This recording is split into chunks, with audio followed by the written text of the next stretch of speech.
¿Cómo están, querido grupo? Bueno, estudiando, como dijimos, varios cursos, aprovechando que estamos todos en casa. Estamos estudiando la Midá, recién hicimos una clase. Ahora estamos estudiando también las 7 mitzvot de la humanidad, las 7 preceptos de Bnei Noach. También hicimos ya 2 clases. Una clase donde hicimos la introducción. En otra clase vimos la primera, la prohibición de la idolatría. Y esta es la tercera clase, donde vamos a hablar del segundo precepto, que es una prohibición para toda la humanidad. Empiezo. Tal como dijimos, los 7 preceptos de los hijos de Noaj es el código de leyes que, de acuerdo al judaísmo, rige para la sociedad no judía. O sea, sería lo que están obligados todas las personas fuera de los judíos. Los judíos tenemos 613 mitzvot. Dios entregó la Torah, y cuando Dios entrega la Torah, también entrega las mitzvot que hay para toda la humanidad entera, que son por estos 7 preceptos. Muy bien. Estamos aprendiendo el origen y la extensión de cada uno de estos mandamientos, siguiendo un libro muy interesante de Rav Ben Amosek. ¿Está bien? Se llama Israel y la humanidad. O sea, que ahí trae todo para Israel y para la humanidad entera, porque la Torah es completa y la Torah trae para todo. El libro fue escrito originalmente en francés, también se tradujo al hebreo, al inglés y al español. El segundo de estos 7 preceptos lo vamos a llamar blasfemia. Vamos a explicar. El Rav Ben Amosek en su libro lo llamó sacrilegio, que significa la prohibición de profanar el nombre divino a través de una maldición. De nuevo, esa es la prohibición. La prohibición de profanar el nombre de Hashem a través de una maldición. Hasbe Jalila, que Dios no lo permita. En hebreo, como en algunas otras circunstancias, se utiliza para describir este caso un eufemismo. Y a esta prohibición se la llama curiosamente bendecir el nombre de Dios. ¿Cómo bendecir? Si la prohibición es no maldecir, para no decirlo se le da vuelta a la palabra. Para no decir maldecir, entonces se dice bendecir, pero nos referimos a lo otro, refiriéndose exactamente a lo contrario. Vale la pena notar que el hecho de que los judíos no podamos, por una cuestión de conciencia, ni siquiera mencionar explícitamente este acto, y para describirlo tengamos que reunir un eufemismo, eso indica, ¿no?, el grado, el nivel de gravedad e inconcebibilidad, que es algo inconcebible, que esta ofensa significa en nuestra tradición e idiosincrasia. O sea, ¿por qué no decir más literalmente? La prohibición es ta, ta, ta. No queremos ni siquiera mencionar, ni quería decirlo. Ya está claro que la prohibición es, ahora estoy enseñando, sino que quede claro, maldecir, ¿no? Pero ni siquiera queremos decirlo, por eso decimos bendecir, pero nos referimos al otro, para ni siquiera pronunciar esa posibilidad. Eso no habla de la gravedad. ¿De dónde se aprende la tradición judía que para una persona no judía también rige la prohibición de blasfemia? ¿Se entiende la pregunta? ¿Cómo sabemos que esta es una prohibición para toda la humanidad y no solamente para Israel? Obvio, en la Torah también está. El Talmud, al explicar lo ocurrido con el hijo de un hombre egipcio y una mujer israelita, que fue relatado en Vaikra, Levítico, capítulo 24, dice así: en aquel tiempo, el hijo de una mujer israelita, hijo de un egipcio, riñó en el campamento con un hombre de Israel. Y el hijo de la mujer israelita blasfemó el nombre divino y maldijo.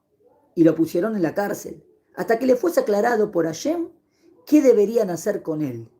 Y Hashem le dijo a Moshe: cualquier hombre que maldijese a su Dios será castigado por su iniquidad. A Dios, lo que yo maldije, a Dios verdadero, será castigado por su iniquidad.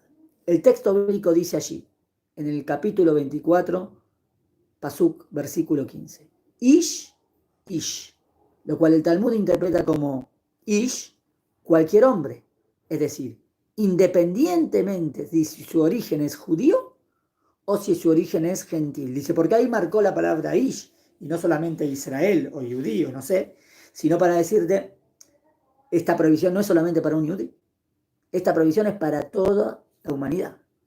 Y también dice a Dios. Es verdad, ahí dice a su Dios, a pesar que la prohibición está a Dios, ¿no?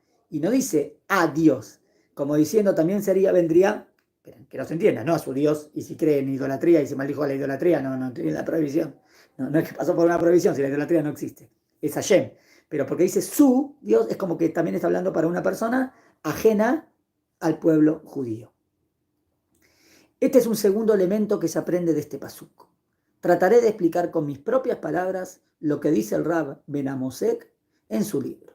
La prohibición de maldecir el nombre divino es más extensa y más estricta para un gentil que para un yudí. Interesante, ¿no? Que sea, ¿por qué? Yo diría, bueno, para Israel es tan grave, para los yudí, como tienen menos misbot, entonces sería a lo mejor es muy grave, pero no sé si más. Acá dice que esta prohibición es más grave inclusive para los no yudí. En la ley judía, la prohibición se condena de manera severa. Únicamente cuando se ofende al nombre divino en hebreo, pero no cuando utiliza los nombres secundarios de Dios, lo que en nombres en hebreo se denomina kinuim, apodos o apelativos de Dios, como por ejemplo Todopoderoso o Creador. O sea que la pena más severa es si Hasbe Jalila, si un yudí maldijo y nombró y dijo el nombre de Dios, esto está claro. Pero sí, igual estaría prohibido y es gravísimo, pero no tendría la pena más severa si lo hizo de la misma manera, pero no dijo el nombre de Dios, sino le dijo un sobrenombre. Pero para el gentil, sin embargo, es la misma prohibición y la misma severidad, tanto si blasfema al nombre de Dios en hebreo o si blasfema el nombre de Dios en otro lenguaje, como dice, su Dios, Dios en su idioma, no, de nuevo, no su Dios a otros dioses, porque eso no tiene sentido, sino cuando si que Dios no lo permita, maldice, entendimos, pero inclusive traducido a su idioma. Lo que no sería en Am Israel solamente sería si la más severa, el castigo más severo, se dijo el nombre de Hashem. Interesante, ¿no? El Rab Ben Amosek explica que originalmente todas las religiones monoteístas bíblicas creían en el mismo Dios. Originalmente todas las religiones monoteístas creían en el mismo Dios. Con el tiempo, y para diferenciarse del judaísmo, comenzaron a usar otros nombres. Y el uso de esos nombres dio comienzo a una diferenciación mayor, incorporando la creencia en otros dioses o manifestaciones divinas y alejándose así del monoteísmo puro y original. Interesante, ¿no? La interpretación del Rab dice que, obvio, nosotros siempre decimos, todo nació con el monoteísmo, todos creían en un Dios único. Adán Rishon creía en un Dios único, Noah, está bien. O sea, pero con el tiempo, a veces, bueno, Am Israel, este era el nombre que nosotros usamos. Entonces, a veces otras religiones creían en un Dios único, pero pusieron otros nombres para diferenciar lo de nosotros. Pero con el tiempo se fue desviando eso y empezaron a creer en otros dioses. Bueno, ahí se fue. Segundo, incorporando la creencia de otros dioses o manifestaciones divinas y alejándose así del monoteísmo puro y original. Este sería el caso, según el Rab Ben Amosek, de la doctrina eclesiástica de la Trinidad. La Trinidad sería idolatría, porque es uno que son tres, es uno, es único. Dice, no, es uno, pero son tres. Y los tres son uno, tiene tres partes. No hay tres partes, no hay tres aspectos. Donde la creencia en tres dioses, que comenzó por tres nombres, afectó los mismos principios del monoteísmo. El caso del Islam es un poco distinto, ya que como dice explícitamente Maimónides, la doctrina musulmana monoteísta no se ha alejado del monoteísmo bíblico, a pesar de que el nombre de Hashem ha sido reemplazado por Alá. De esta manera, el Rab Ben Amosek no diría que Alá es el Dios de los musulmanes, sino que Alá es la forma que los musulmanes llaman a Dios. Pero cuando vos le preguntás a qué te referís, y al ser máximo, único, creador de todo el universo, que todo depende de él, bueno, entonces el mismo significado que nosotros decimos cuando decimos Shema Vaya. Nada más que le ponen otro nombre, pero no es otro dioses, ¿entendieron?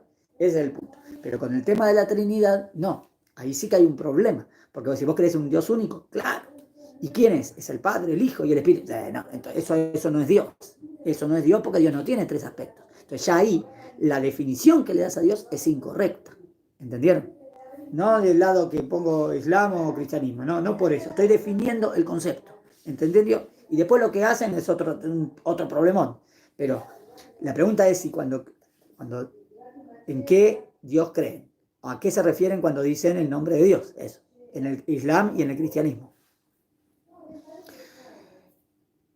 La prohibición de blasfemia que rige para cualquier nombre divino, Hashem, Alá, digamos que ellos le dicen Alá, entonces que Dios no lo permita, si maldeciría y decía ese nombre, estaría pasando por la prohibición, porque es el nombre se refiere a Dios.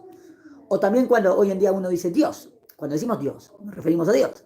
Nada que ver con Dios de los griegos y de Zeus, sino hoy en día cuando decimos Dios, esa palabra me refiero a el ser máximo único que maneja el mundo. Está bien, no importa de dónde se originó la palabra, pero a eso nos referimos cuando decimos la palabra.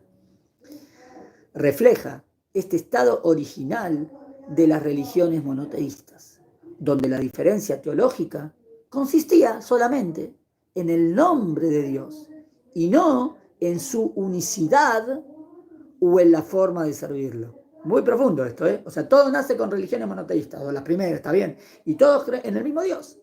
Después hubo derivaciones y ahí se confundió todo. Pero si no, era la misma idea, donde la diferencia teológica consistía en el nombre de Dios y no en su unicidad. En eso no había diferencia, o en la forma de servirlo. ¿Está bien? Al principio. Muy bien. En resumen, el Rab Ben Amosek dice que la inclusión de otros nombres divinos dentro de la prohibición del sacrilegio nos recuerda que más allá de los idiomas y las culturas, existe un solo Dios para toda la humanidad. Es interesante. Y ahí ves que inclusive está la prohibición y la prohibición de maldecir, y no importa con qué nombre que lo diga, si se refiere a lo mismo, pero estaría pasando por la prohibición.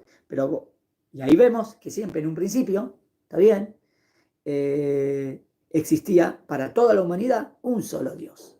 Basado en este mismo concepto, dice el Rabbi Yosef Bitton, me atrevería a agregar que este es también el mensaje del profeta Sejaría. Sejaría, en el capítulo Perek Yudalet 14, Pasuk Tet, versículo 9, donde se expresa el anhelo del pueblo judío que en los tiempos del Mashiach Hashem sea reconocido como único Dios y que también su nombre sea uno. ¿Qué entienden ahí?